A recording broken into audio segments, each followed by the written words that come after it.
طيب إحنا بقى دلوقتي عاوزين نعرف أنا عندي أكتر من طريقة بحيث إن أنا أقدر إني أعمل dehydration للغاز. واحد من ضمن الطرق دي هي إن أنا أعمل injection للجلايكول في الpipeline اللي ماشي فيها الغاز. طيب هل في طريقة أخرى؟ طبعًا في طريقة تانية زي إن أنا باستخدم برضه الجلايكول ولكن أنا هنا باستخدم حاجة اسمها liquid absorption. وممكن أستخدم طريقة تالتة وهي الsolid desiccant adsorption. طيب هو إيه الفرق ما بين الglycol injection والliquid absorption طالما أنا في الحالتين أنا باستخدم هنا الجلايكول مثلًا أو الميثانول؟ خلّينا نقول إن أنا في حالة الinjection أنا باعمل injection للجلايكول في الخط اللي ماشي فيه الغاز، وبناءً على كده الجلايكول بيقدر إن هو يمتص المَيّة من الغاز، فاقدر بعد كده إن أنا أبرّد الstream نفسه وبعد كده أدخّله على separator وبعد كده أقدر إن أنا أفصل الجلايكول والمَيّة اللي قدروا إن هم يحصل لهم condensation نتيجة إن أنا بردت، وفي الحالة دي أنا هاقدر إن أنا أفصل الliquid اللي هو الwater من الغاز، وكذلك برضه لو في شوية condensate هاقدر إن أنا أفصلهم. طيب خلّينا بقى نتكلم على الطريقة بتاعة النهارده اللي إحنا برضه اتكلمنا عليها في الفيديو اللي فات. الطريقة ديّة هي إن أنا باستخدم حاجة اسمها liquid absorption. liquid absorption يعني أنا باستخدم liquid معيّن بحيث إن هو يمتص المَيّة من الغاز. طب طالما أنا باستخدم liquid معيّن زي الجلايكول عشان أقدر إن أنا أمتص المَيّة من الغاز، إيه بقى الفرق ما بين الطريقة دي والطريقة اللي فاتت؟ الطريقة ديّة هي بتعتمد إن أنا باستخدم مُعدة معيّنة اسمها contactor أو absorber. أنا باقدر إن أنا أمشّي الغاز فيها بكميات، وباقدر إن أنا أضيف عليها الجلايكول، فالجلايكول بيقدر إن هو برضه يمتص المَيّة من الغاز. طب أنا كده برضه ما عرفتش إيه الفرق، ما الاتنين أنا هنا بيكون عندي غاز ماشي، وبعد كده بابدأ إن أنا أضيف عليه الجلايكول ده. إيه برضه الفرق ما بين الطريقة ديّة والطريقة اللي فاتت؟ الفرق الجوهري فيه حاجات كتير جدًا. الطريقة اللي فاتت أنا باحقن الجلايكول في الماسورة اللي ماشي فيها الغاز، إنما هنا أنا باحقن الجلايكول في حاجة اسمها absorber أو contactor. طب ده شكله عامل إزاي؟ إحنا اتكلمنا عليه قبل كده ولكن هنتكلم عليه تاني. طيب ديّة حاجة. الحاجة اللي بعد كده إن أنا ما باعملش تبريد للغاز. الطريقة بتاعة الinjection أنا بابرّد الغاز، فباعمل liquefaction للمَيّة اللي معاها جلايكول، فاقدر إن أنا أعمل separation بعد كده، إنما هنا لأ، ده ما بيحصلش. ليه؟ لإن كده أصلًا الwater vapor اللي موجود مع الغاز لمّا أنا باضيف الجلايكول بطريقة معيّنة بيقدر إن هو يمتص الwater vapor، وباقدر بعد كده إن أنا أفصل الجلايكول ده عن الغاز جوّه الabsorber نفسه. عن طريق اختلاف الكثافات، وإن أنا باخلّي الfluids تمشي في اتجاهات معيّنة، وبالتالي ده بيحسّن لي من الefficiency بتاعة الseparation أو الdehydration بتاعتنا. طب إحنا عايزين نعرف الموضوع ده بيمشي إزاي؟ خلّينا كده باختصار شديد نقول هو الموضوع بيتم إزاي بشكل simple مش بشكل formal أوي وممكن يكون بيتطبّق. هنفترض دلوقتي إن ده الكونتاكتور بتاعنا. طيب إيه الكونتاكتور اللي إحنا قُلنا عليه؟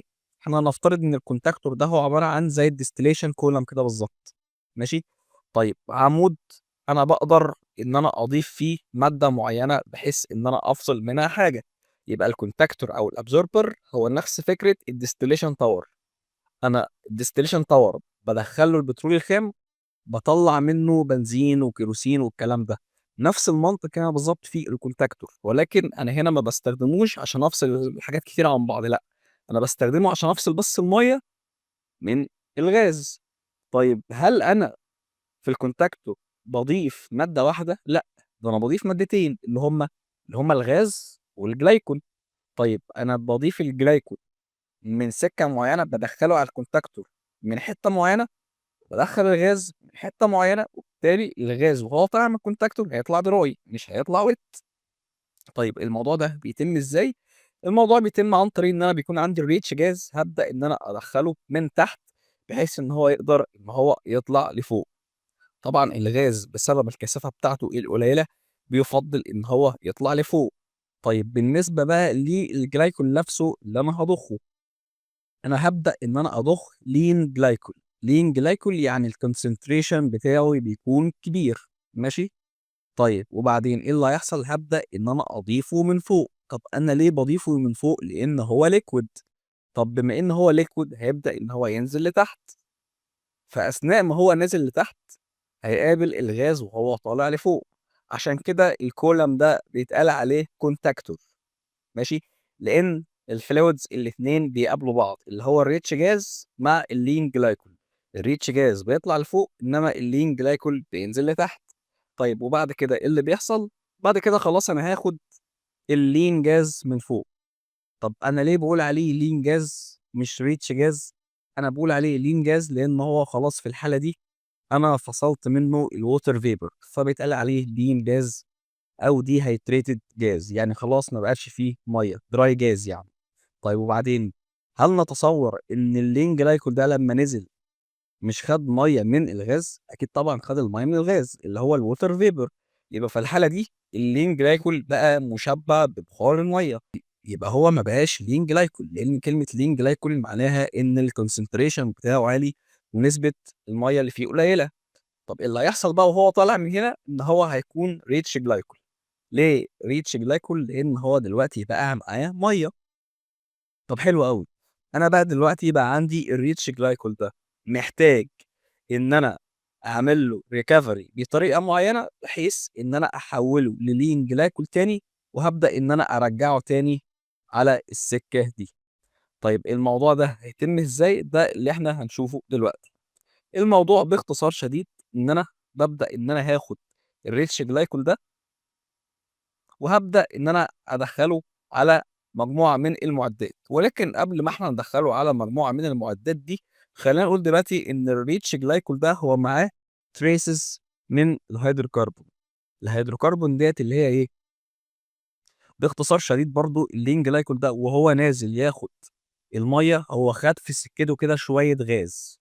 طب هو ليه خَد شوية غاز؟ لإن بطبيعة الأمر الجلايكول ده هو عبارة عن chemical ممكن يمتص بعض الchemicals التانية اللي هي زي الnatural gas. طيب بس هو طبعًا بيمتصّه بكميات قليلة جدًا، ولكن خلّينا نقول إن في جزء من الnatural gas اللي أنا بانتجه بيمشي مع الrich glycol. طب هل ينفع إن أنا أعمل recovery للجلايكول وهو فيه جاز أو فيه هيدروكربون؟ أكيد طبعًا لأ. يبقى أنا محتاج إن أنا أفصل الغازات اللي موجودة مع الجلايكول قبل ما أنا أعمل له recovery، وده عن طريق إن أنا بادخّله على flash drum. الفلاش درام هي كل دورها إن أنا بادخّل عليها الجلايكول، في أي غازات متواجدة معاه هتبدأ إنها تطلع. وعشان أنا أضمن إن الغازات ديّة ما هياش لسه دايبة جوّه الliquid جلايكول نفسه، فأنا باسخّن شوية الfluid بتاعي. لمّا باسخّن الfluid ده أنا كده باجبر الغازات اللي كانت لسه دايبة في الجلايكول إنها تطلع برّاه. ففي الحالة ديّة لمّا هادخّل الfluid ده على الflash drum، الغازات هتكون عندها قابلية إنها تتفصل برّه الجلايكول نفسه. طب الغاز اللي طلع ده هاوديه فين؟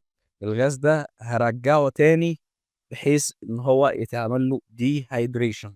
طب هو أنا ليه باعمل كده؟ لإن الflash gas اللي هو طالع ده، خلّينا نقول دلوقتي إن أنا عندي الrich glycol هيدخل على الheat exchanger يسخن شوية، وبعد كده يدخل على flash drum. هو داخل دلوقتي ريتش جلايكول معاه شوية هيدروكربون، هو طلع منها ريتش جلايكول، ماشي. طيب الريتش جاز اللي هو طلع من فوق ده، ده اللي هو طلع من الفلاش درام، أنا محتاج إن أنا أرجّعه تاني على الكونتاكتور. ليه؟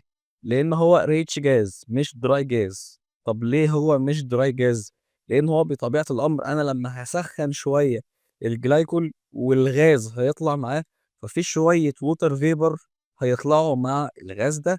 يبقى هل الغاز ده dry والّا rich؟ لأ هو rich جاز.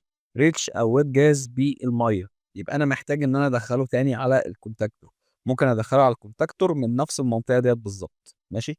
طيب خلّينا بقى في السكة الأساسية، اللي هي السكة بتاعة إيه؟ اللي هي السكة بتاعة الجلايكول. أنا دلوقتي عندي الجلايكول هابدأ إن أنا هادخّله على regenerator، هو عبارة عن حاجة كده شبه الكونتاكتور، ماشي. عبارة عن حاجة برضه كده شبه الdistillation column. هي كل دورها إن أنا بادخّل عليها الجلايكول اللي هو الrich وباسخّنه، وبعد كده بيبدأ الجلايكول إن هو ينزل تحت، والwater vapor هيبدأ إن هو يطلع فوق. ولكن هل أنا ضامن إن كل اللي طالع لفوق ده هو عبارة عن water vapor؟ أكيد طبعًا لأ. المَيّة وهي طالعة بتاخد معاها شوية جلايكول كده إيه، تسرقهم.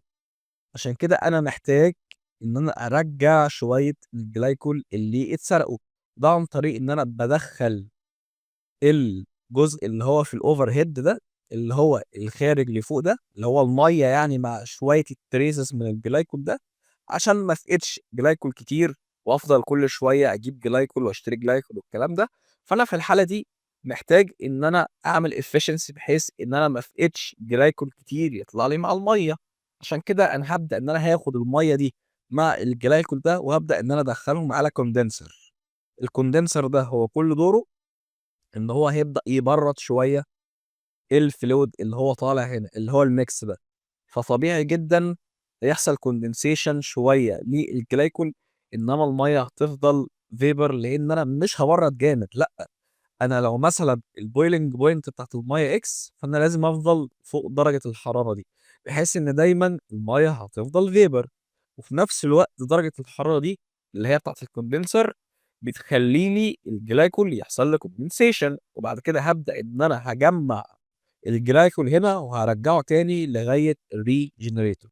وطبعًا الcycle دي بتفضل إنها تتكرر مرارًا وتكرارًا. طيب